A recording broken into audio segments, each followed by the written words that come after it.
ಪೋಷಕರೇ, ವಿದ್ಯಾರ್ಥಿಗಳೇ, ಈ ಸುದ್ದಿಯನ್ನಂತೂ ಮಿಸ್ ಮಾಡ್ಕೋಬೇಡಿ. ಪ್ರತಿ ಪೋಷಕರಿಗೂ ನಮ್ಮ ಮಕ್ಕಳು ತುಂಬ ದೊಡ್ಡ ದೊಡ್ಡ ಯೂನಿವರ್ಸಿಟಿಗಳಲ್ಲಿ, ದೊಡ್ಡ ದೊಡ್ಡ ಕಾಲೇಜುಗಳಲ್ಲಿ ಎಂಜಿನಿಯರ್ ಆಗಬೇಕು, ಡಾಕ್ಟ್ರ್ ಆಗಬೇಕು, ಎಕನಾಮಿಸ್ಟ್ ಆಗಬೇಕು, ಚೆನ್ನಾಗಿ ಹಣ ಸಂಪಾದನೆ ಮಾಡಬೇಕು, ಲೈಫಲ್ಲಿ ಸೆಟ್ಲ್ ಆಗಬೇಕು.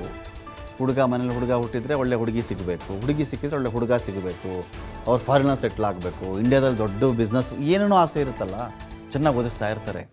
ಜಗತ್ತಿನ ಅತಿ ದೊಡ್ಡ ಯೂನಿವರ್ಸಿಟಿಗಳಲ್ಲಿ ಓದಿದ್ರೂ ಕೂಡ ಅನೇಕರಿಗೆ ಕೆಲಸ ಸಿಗ್ತಾ ಇಲ್ಲ ಅಂದರೆ ನೀವು ನಂಬೇಕಿಲ್ಲಿ.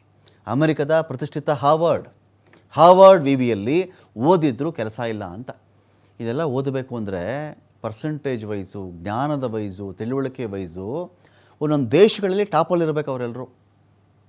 ನಿಜ ಅಲ್ವಾ? ಹಾರ್ವರ್ಡ್ ವಿವಿಲಪ್ಪ ಒಂದು ಸೀಟ್ ಸಿಗಬೇಕು ಅಂದರೆ ಸ್ಕಾಲರ್ಶಿಪ್ಪಲ್ಲಿ ಹೋಗಿರ್ತಾರೆ ಕೆಲವರು, ಇಲ್ಲ ಚೆನ್ನಾಗಿ ಓದ್ಕೊಂಡಿರ್ತಾರೆ, ರ್ಯಾಂಕ್ ಬಂದಿರ್ತಾರೆ, ಇಲ್ಲ ಯಾವುದೋ ಒಂದಷ್ಟು ಕೆಲವು ಸ್ವಲ್ಪ ಟಾಪ್ಗಿಂತ ಸ್ವಲ್ಪ ಕಡಿಮೆ ಲೆವೆಲಲ್ಲಿ ಇರ್ತಾರೆ. ಅಂಥವ್ರು ತಾನೇ ಓದೋದು. ಅಂಥವರೆಲ್ಲ ಓದಿದ್ರೂ ಕೂಡ ನೋ ಜಾಬ್ ಅಂತೆ, ಕೆಲಸ ಸಿಕ್ಕಿಲ್ಲ ಅವ್ರಿಗೆ. ಅಮೆರಿಕದ ದಿ ವಾಲ್ ಸ್ಟ್ರೀಟ್ ಜರ್ನಲ್ ಪತ್ರಿಕೆಯಿಂದ ಒಂದು ಶಾಕಿಂಗ್ ಸ್ಟೋರಿ ಹೊರಬಿದ್ದಿದೆ. ಹಾರ್ವರ್ಡ್ ಯೂನಿವರ್ಸಿಟಿಯಲ್ಲಿ MBA ಓದಿದವರಿಗೆ ಕೆಲಸನೇ ಸಿಗ್ತಾ ಇಲ್ಲ. 2024 ಈ 2024ನೇ ವರ್ಷದಲ್ಲಿ 23% ವಿದ್ಯಾರ್ಥಿಗಳಿಗೆ ಅಲ್ಲಿ ಓದ್ಕೊಂಡು ಬಂದಿದ್ದರೂ ಕೂಡ ನೋ ಜಾಬ್. ಗ್ರ್ಯಾಜುಯೇಷನ್ ಮುಗಿಸಿದ 3 ತಿಂಗಳವರೆಗೂ ಕೂಡ ಕೆಲಸ ಹುಡುಕ್ತಾನೇ ಇದ್ದಾರೆ. 2022ರಲ್ಲಿ 10% ಉದ್ಯೋಗದ ಕೊರತೆ ಈಗ ಡಬಲ್ ಆಗಿಬಿಟ್ಟಿದೆ. ಹಾರ್ವರ್ಡ್ ಅಷ್ಟೇ ಅಲ್ಲ, ಅಮೆರಿಕದ ಇತರೆ ಪ್ರತಿಷ್ಠಿತ ಕಾಲೇಜುಗಳ ಕಥೆ ಕೂಡ ಇದೇ ಆಗಿದೆ, ವಿಭಿನ್ನವಾಗಿ ಏನಿಲ್ಲ. ಆಗ 10% ಜನಕ್ಕೆ ಕೆಲಸ ಸಿಗ್ತಾ ಇರಲಿಲ್ಲ ಓದಿದವ್ರಿಗೆ, ಈಗ 25% ಜನಕ್ಕೆ ಕೆಲಸ ಸಿಗ್ತಾ ಇಲ್ಲ.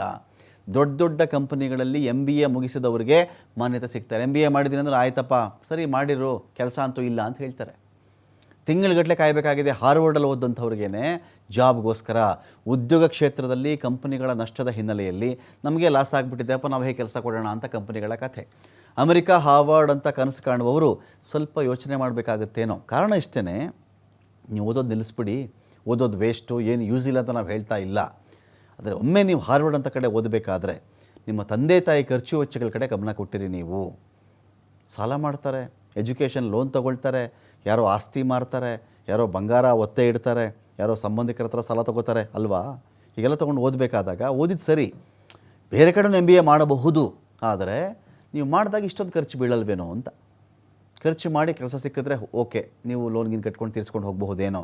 ಅಕಸ್ಮಾತ್ ಈ ಕಡೆ ಖರ್ಚು ಆಗಿ ಹೋಯಿತು, ಕೆಲಸನೂ ಸಿಗ್ತಿಲ್ಲ ಅಂತ ಹೇಳಿದ್ರೆ ಏನು ಮಾಡಬೇಕು ಅಂಥೇಳಿ ಇದು ಪೋಷಕರು, ಮಕ್ಕಳು ಎಲ್ಲರೂ ಕೂಡ ಯೋಚನೆ ಮಾಡಬೇಕಾಗಿರ್ತಕ್ಕಂಥ ವಿಚಾರ.